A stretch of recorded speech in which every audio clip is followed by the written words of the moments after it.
이것도 결론부터 말하면 둘 다 50보, 100보 차이일 뿐이고 역사적으로, 논리적으로 타당하지 않습니다. 그저 국가 간에 작동하는 정치적인 힘에 기대어 우리나라의 뜻대로 바꿔줬으면 좋겠다고 상대국에 바랄 뿐입니다.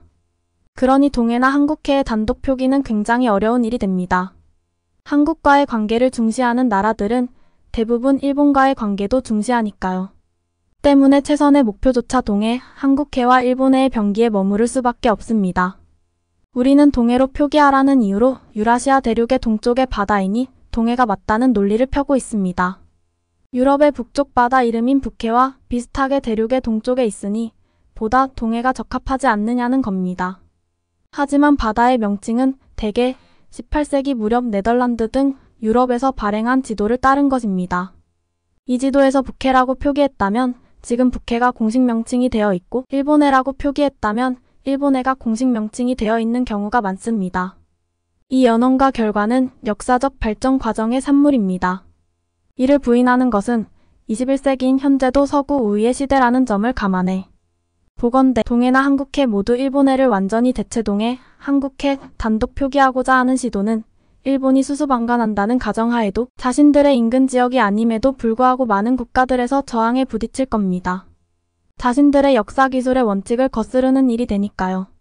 그래서 미국에서 한국의 많은 반발에도 계속 일본의 단독 표기를 고수하는 겁니다. 하나를 예외로 두면 이중 혹은 대체 표기 요구가 감당할 수 없을 정도로 몰려들 것도 충분히 예상할 수 있습니다. 한국의 동쪽 바다를 동해로 표기한 지도도 있고 한국해로 표기한 지도도 물론 있습니다. 하지만 이런 지도들은 숫자가 상대적으로 많이 적은 데다 왜 거기를 동해와 한국해로 표기했는지에 대한 물음에 답을 하기도 힘듭니다. 글로 치자만 오기 즉 오류로 받아들여지는 경우가 된다는 말입니다. 일본해라고 부른 이유는 그 바다를 건너가면 일본이 나오기 때문에 그렇게 명명한 겁니다. 하지만 서구 항해자들이 조선에 가기 위해서 서해를 건너갔거나 건너가야 한다고 알고 있었지 동해는 건너가거나 건너가야 한다고 알고 있지는 않았습니다. 그래서 서구 사회의 시각으로 보기에 일본해가 동해나 한국해가 보다 적절하다고 여길 수밖에 없었던 것입니다. 일본은 한때 지도에서 이 바다를 조선해라고 표기했습니다.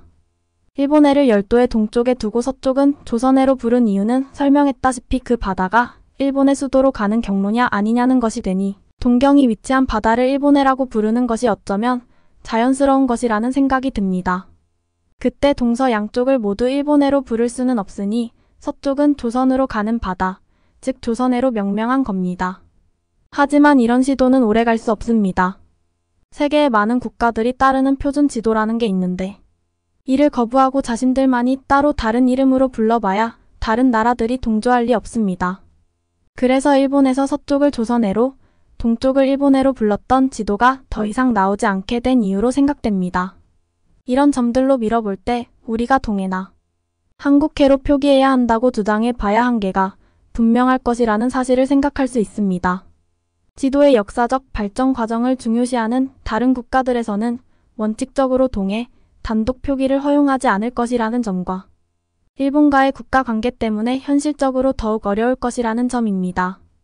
우리 내부적으로도 지금과는 일본과의 관계가 껄끄러워 일본의 표기에 반대하는 여론이 우세하지만 시간이 지나 두 나라의 사이가 많이 좋아지거나 좋아져야 할 상황이 온다면 동해 단독 표기 주장의 동력이 상당 부분 상실될 가능성이 높습니다.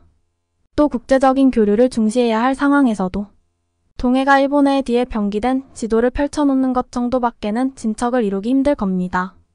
동해 표기는 많은 사람들의 생각과는 달리 독도 영유권과도 직접적인 관련이 없습니다.